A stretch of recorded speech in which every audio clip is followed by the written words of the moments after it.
తెలంగాణలో అటు ఉమ్మడి ఆంధ్రప్రదేశ్ ఉన్నప్పటి నుంచి తెలంగాణ సెంటిమెంట్ని గౌరవించింది కేవలం జనసేన పార్టీ మాత్రమే. అటు రాజశేఖర్ రెడ్డి ముఖ్యమంత్రిగా ఉన్నప్పుడు ఉమ్మడి ఆంధ్రప్రదేశ్లో ఇప్పుడు ఉన్నటువంటి సోకాల్డ్ కాంగ్రెస్ నాయకులందరూ కూడా అటు తెలంగాణ కోసం వ్యతిరేకంగా మాట్లాడి ఇప్పుడు తెలంగాణ రాష్ట్రంలో మంత్రి పదవులను ఆశిస్తున్నారని, కానీ ఎవరైతే ఇప్పుడు తనను ఇక్కడ సభ పెట్టకుండా అడ్డుకున్నారో వాళ్ళందరికీ గట్టి హెచ్చరికలుగా ఇప్పుడు పవన్ కళ్యాణ్ స్టేట్మెంట్ అయితే మనకు కనిపిస్తుంది.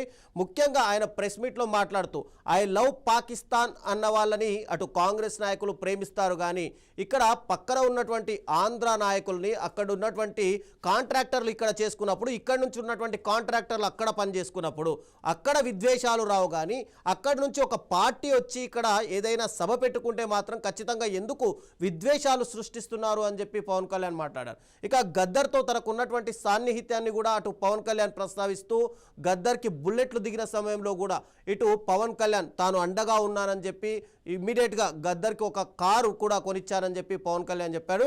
ఇక పవన్ కళ్యాణ్ ఈరోజు యువతకు సంబంధించి కూడా ముఖ్యమైన అంశాలను అయితే మాట్లాడారు.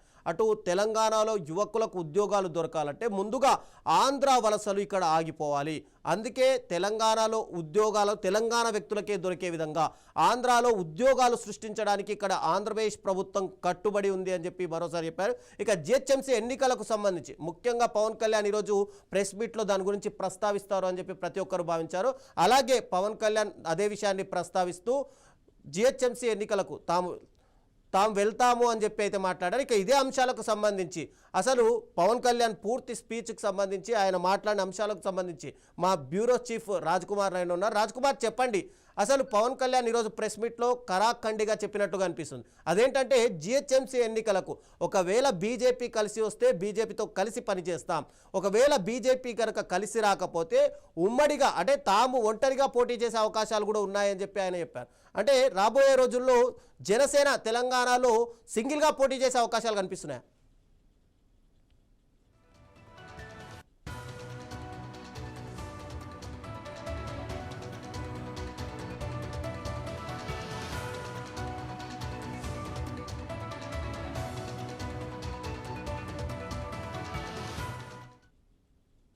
ఒంటరిగా తెలంగాణలో జనసేన ఖచ్చితంగా పోటీ చేస్తుంది. ఎవరు వస్తారో చూస్తాను, ఎవరు అడ్డుకుంటారో చూస్తాను.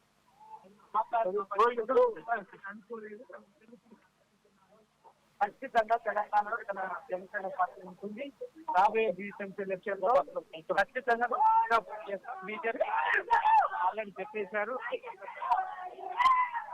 వాళ్ళు ఒంటరిగా పోటీ చేస్తాం. నేను కూడా ఖచ్చితంగా జనసేన ఒంటరిగా పోటీ చేయడం ప్లాన్ చేస్తున్నామని క్లారిటీ ఇచ్చారు. అదేంటంటే ఇక్కడ కొండగట్టు ఆంజనేయ స్వామికి టీటీడీ తరపున 30 కోట్ల రూపాయలు డొనేషన్ ఇచ్చినప్పుడు ఆంధ్ర తెలంగాణ అనే విద్వేషాలు రాలేదు, కానీ ఇప్పుడు కేవలం ఒక పార్టీ సభ పెట్టుకోవడానికి మాత్రం ఇక్కడ ఎందుకు విద్వేషాలు సృష్టిస్తున్నారన్నారు. ఇక్కడ ముఖ్యంగా కాంగ్రెస్ పార్టీ అడ్డుకోవడానికి మెయిన్ రీజన్ ఏం కనిపిస్తుంది అసలు? రైట్, మన అదే చాలా అంశాలు ప్రస్తావించాడు. దీంట్లో ముఖ్యంగా మరి కొండగట్టుకు నేను 30 కోట్ల విరాళాలు వచ్చాను, మరి అప్పుడు ఎందుకు అనలేదు? అప్పుడు ఆంధ్ర వాళ్ళు గుర్తు రాలేదా? అప్పుడు పవన్ కళ్యాణ్ ఆంధ్రవాడని, ఆంధ్ర పార్టీ అని, జనసేన ఆంధ్రాదని, తెలంగాణలో విరాళాలు ఇవ్వద్దు అని అప్పుడు మీకు గుర్తు రాలేదా అని కూడా పవన్ కళ్యాణ్ గుర్తు చేశాడు. సో ఈ కాంగ్రెస్ పార్టీ కావాలని అడ్డుకుంటుంది, కానీ అందరు కాదు. నేను రేవంత్ రెడ్డి పేరు చెప్పను, ఇంకెవరి పేరు చెప్పను, కానీ కొంతమంది కాంగ్రెస్ ప్రాధులు మాత్రం నా మీద, జనసేన మీద ఇక్కడ సభ పెట్టుకోనియకుండా ఆటంకాలు సృష్టించారు. మీరు ఎన్ని ఆటంకాలు సృష్టించినా, ఎన్ని ఆటంకాలు ఇచ్చినా ఖచ్చితంగా తెలంగాణలో భారతదేశంలో ఎక్కడైనా ఒక రాజకీయ పార్టీ పెట్టుకోవచ్చు. మీరెవరు అడగడానికి, అలా అయితే బీఆర్ఎస్ ఆంధ్రాలో గుంటూరు పక్కనే జనసేన మరి బీఆర్ఎస్ దేశవ్యాప్తంగా వెళ్ళడానికి అటు మహారాష్ట్ర ఇటు ఆంధ్రాకు వస్తుంది, ఎలా వెళ్ళి కాంగ్రెస్ పార్టీ కూడా మరి సౌత్ లో నార్త్ లో ఉండిన కాంగ్రెస్ పార్టీ ఇక్కడ సౌత్ కి ఎలా వచ్చిందని అడిగితే మీరు ఏం సమాధానం చెప్తారని కాంగ్రెస్ పార్టీని స్ఫూర్తిగా కాంగ్రెస్ పార్టీ చెప్పగానే ఇండైరెక్ట్ లో ఆయన ఈ రోజు ఈ సభను లేకపోతే కార్యకర్తలను రాకుండా అడ్డుకుంది కాంగ్రెస్ పార్టీలో కొంతమంది నాయకులు. కొంతమందిని ఆయన పేరు కూడా ప్రస్తావించారు, కొంతమంది నాకు సపోర్ట్ చేశారు గతంలో, కానీ ఈ రోజు మాత్రం ఎవరు అడ్డుకున్నారో పేర్లు చెప్పలేదు, కానీ కొంతమంది నాయకులు అడ్డుకున్నారు. వీళ్ళు ప్రాంతీయవాదాన్ని రెచ్చగొట్టే ప్రయత్నం చేస్తారని కాంగ్రెస్ పార్టీని కాంగ్రెస్ ప్రభుత్వాన్ని పూర్తిగా ఆయన ప్రశ్నించిన పరిస్థితి. ఎస్, అంటే మరి ఒక్క అంశం గత కొన్ని రోజులుగా ఇటు తెలంగాణలో చర్చనీయాంశంగా మారింది. అటు పవన్ కళ్యాణ్ 10 ఎకరాల భూమికి సంబంధించి ఈ 10 ఎకరాల భూమి కూడా అటు తన పేరు అంటే తాను అక్రమంగా కబ్జా చేశాను అని చెప్పి తెలంగాణ ప్రభుత్వానికి రాసిస్తాను. ఒకవైపు ఇటు మంత్రులు ఎమ్మెల్యేలు పవన్ కళ్యాణ్ మీద ఘాటు విమర్శలు చేస్తున్నారు. ఈ సందర్భంలో ఏమైనా ఎంక్వైరీ జరిగే అవకాశాలు ఉన్నాయి ఈ ల్యాండ్కి సంబంధించి? సో అదే దాని మీద ల్యాండ్ మీద కూడా క్లారిటీ ఇచ్చాడు. దట్ ఇస్ ప్రైవేట్ ప్రాపర్టీ, అది నా సొంత ప్రాపర్టీ. సొంత ప్రాపర్టీలోకి ప్రైవేట్ వ్యక్తులు కానీ ఎవరైనా వస్తే మీరు ఊరుకుంటారా? అది చట్ట ప్రకారం నేరం. నేను ఒకవేళ కోర్టుకి వెళ్తే లేకపోతే చట్ట ప్రకారం శిక్షించడానికి కూడా ఖచ్చితంగా ఉంటుంది. అలా ప్రైవేట్ ప్రాపర్టీలోకి రావడానికి వీల్లేదు. ఒకవేళ అది కబ్జా అని కానీ మీరు కనుక నిరూపిస్తే అది నేను ప్రభుత్వానికి ఇచ్చేస్తాను కూడా ఛాలెంజ్ చేస్తున్నాడు. సో అది అక్కడ గోశాల ఒకటి ఉంది, దానికోసం నేను సపరేట్ ఏర్పాటు చేశాను. కావాలని కొంతమంది టార్గెట్ గా నా మీద బుద్ధ జల్లానికి మాత్రమే ఈ విమర్శలు చేశాడని తన యొక్క స్థలం కోసం ఒక క్లారిటీ ఇచ్చే ప్రయత్నం చేశాడు ఇవాళ. గత కొన్ని రోజులుగా మరొక అంశం కూడా వినిపిస్తుంది రాజ్ కుమార్. ఇక్కడ ఏంటంటే తెలంగాణ ఏర్పడినప్పుడు నేను 10 రోజులు అన్నం మానేశాను పూర్తిగా అని చెప్పి ఆంధ్రాలో ఒక స్టేట్మెంట్ ఇచ్చారు పవన్ కళ్యాణ్. ఇప్పుడు అదే స్టేట్మెంట్ కాస్త రివర్స్గా మాట్లాడినట్టుగా కనిపిస్తుంది. నేను విభజనకు వ్యతిరేకం కాదు, విభజన జరిగిన విధానానికి వ్యతిరేకమని.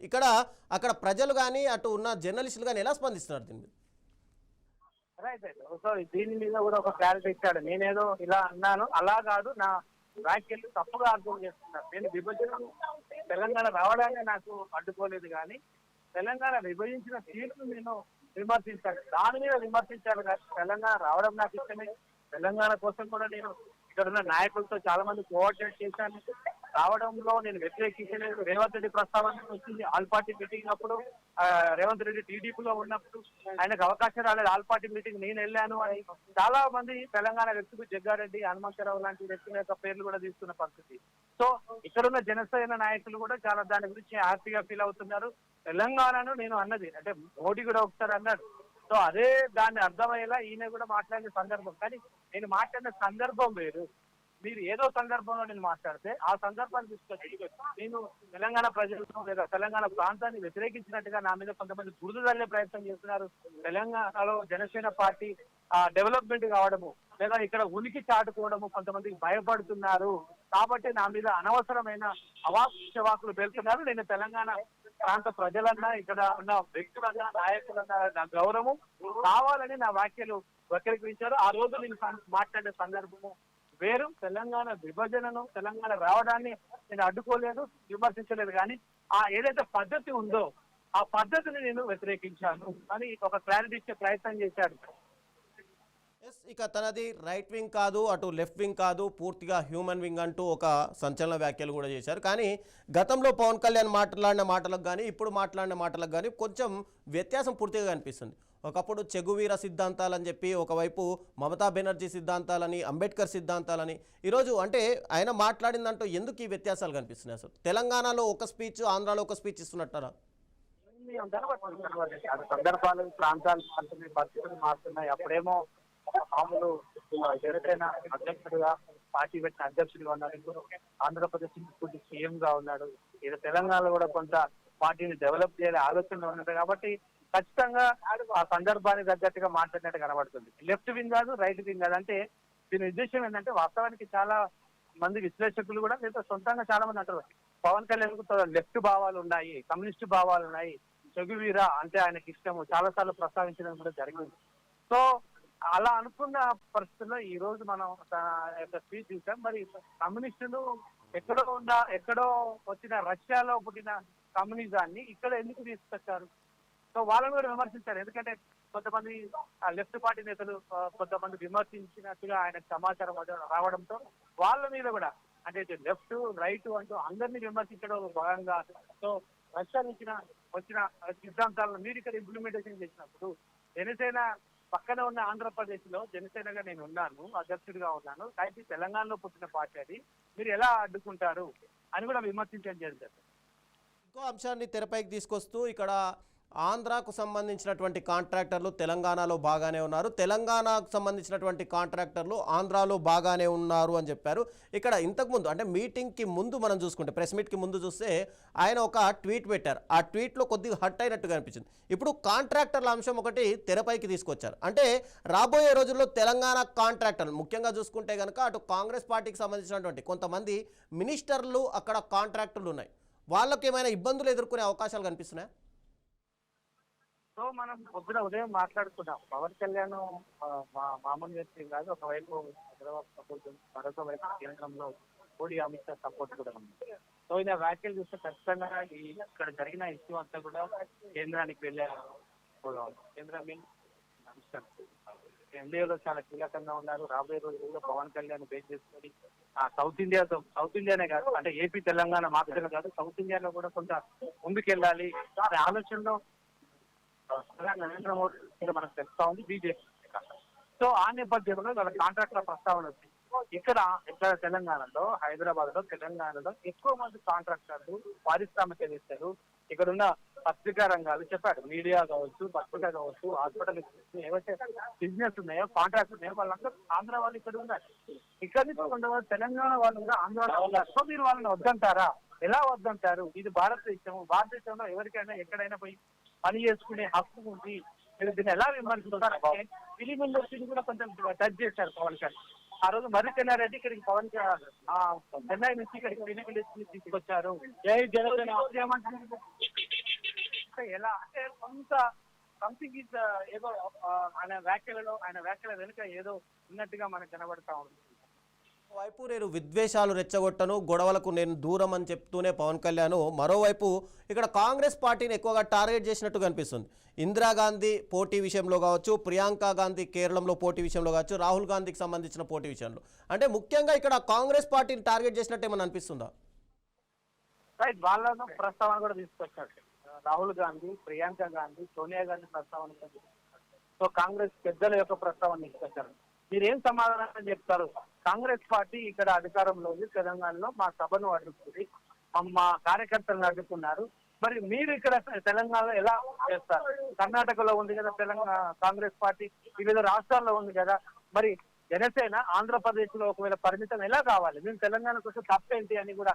సో రాహుల్ గాంధీ దీనికి సమాధానం చెప్పాలి, ప్రియాంక గాంధీ దీనికి సమాధానం చెప్పాలని కూడా వాళ్ళకు సవాల్ కూడా ఇచ్చినట్టుగా మనకు కనబడుతుంది. అంటే కాంగ్రెస్ పార్టీని కాస్త కార్నర్ చేసినట్టుగా మనకు కనబడుతుంది, విమర్శించినట్టు కనబడుతుంది. సో ఇది రాబోయే రోజుల్లో కంటిన్యూ అయ్యే అవకాశాలు. నెక్స్ట్ జిఎస్ఎం ఎలక్షన్స్ లో, తర్వాత వచ్చే సాధారణ ఎన్నికల్లో కూడా ఖచ్చితంగా దీన్ని టార్గెట్ చేసుకునే అవకాశం ఉంది. దీంతో పాటు మోడీ కూడా మొన్న వచ్చారు కాబట్టి వీళ్ళు ఒక బ్లూ ప్రింట్ లో వెళ్తున్నట్టుగా మనకు కనబడుతుంది. స్పష్టంగా తెలంగాణలో ఆల్రెడీ మనం ఇదివరకే డిస్కస్ చేసాం దీని గురించి. తెలంగాణకు ఎంటర్ అవుతున్న గబ్బర్ సింగ్ అని లాస్ట్ 4-5 days బ్యాక్ మనం ఒక 9+ news లో ఒక పెద్ద స్టోరీ కూడా చేస్తాం. సో ఇది ఖచ్చితంగా ఇవాళ నిజమంటే ఆయన వ్యాఖ్యలో మనం చూస్తాం, ఖచ్చితంగా చేస్తే ఎవరు అడ్డుకుంటారు. కాంగ్రెస్ పార్టీకి ఒక హెచ్చరిక చేసినాక స్పష్టంగా కనబడుతుంది. జిఎస్ఎం ఎలక్షన్ లో, హైదరాబాద్ ఎలక్షన్ లో ఖచ్చితంగా కాంగ్రెస్ పార్టీకి జనసేన పార్టీ ఒక పోటీగా ఉండబోయే అవకాశాలు మనకు కనబడతాం.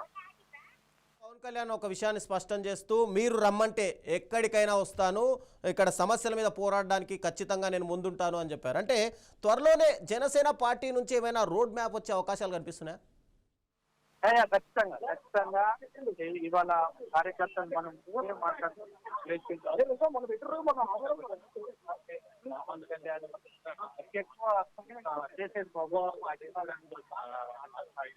ఈ రోజు ప్రసంగంగా మాట్లాడుతున్నారు. అదే ప్రసంగంలో మీరు కోరుతుంది అంటే కార్యకర్తలను నేతలను ఉద్దేశించి మాట్లాడారు. వాళ్ళు కూడా కొంచెం కేకలేశారు, మీరు రావాలి తెలంగాణలో పర్యటించారు. సో మీరు తెలంగాణలో పర్యటించమంటే వస్తాను, నా కోసం కాదు మీకోసం నేను వస్తా. అయితే మామూలుగా ప్రజా సమస్యల కోసం మీరు ఒక ప్రత్యేకమైన ప్రణాళిక చేయండి, ప్రజా సమస్యలపై మనం పోరాడదాం, నేను ఎక్కడ రమ్మంటే నేను అక్కడికి వస్తానని కూడా ఒక క్లారిటీ ఇచ్చారు. అంటే ప్రజా సమస్యలు బేస్ చేసుకొని, అంటే ఎలా పడితే అలా కాకుండా ఒక ప్రజల్లోకి వెళితే ఖచ్చితంగా జనసేనకు ఆదరణ ఉంటుంది. అంటే బేసిక్ గా ఇష్యూస్ ని బేస్ చేసుకొని వెళ్ళాలి. ఇదే కార్యాచరణ, ఇదే బ్లూ ప్రింట్, ఇదే ప్లానింగ్ అక్కడ ఉన్న కోర్ టీమ్ కూడా పవన్ కళ్యాణ్ ఇవాళ ఖచ్చితంగా ఇవ్వబోతున్న మనకు ఈ ప్రెస్ మీట్ తర్వాత ముఖ్యమైన నేతలతో ఒక సమావేశం పెట్టుకొని ఖచ్చితంగా మనం ముందుకెళ్లాలని కూడా చెప్పే అవకాశాలు మనకు కనపడతాం. Thank you Raj Kumar. Yes, Telangana Bhavan Delhi నుంచి